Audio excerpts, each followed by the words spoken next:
Hello বন্ধুরা, শুভ দুপুর। দেখেন দুপুরের খাবার দাবার নিয়ে আসলাম। এই যে গরম গরম সাদা ভাত, কাঁচা পেঁয়াজ, কাঁচা লঙ্কা, আলু পটল নিরামিষ রসা আর চিকেন কষা। এই হলো আজকে দুপুরের মেনু।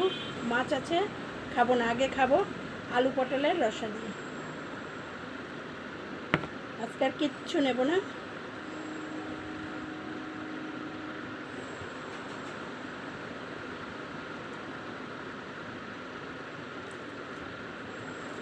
একদম লাল লাল ঝাল ঝাল করে চিকেনটাও করেছি, আলু পটলও করেছি। গরমে একদম ভালো লাগছে না, শরীরটাও খুব খারাপ লাগছে, প্রেশারটাও মনে হয় বেড়ে গেছে। এই যে খাওয়া শুরু করলাম আলু পটলের তরকারি দিয়ে। পটল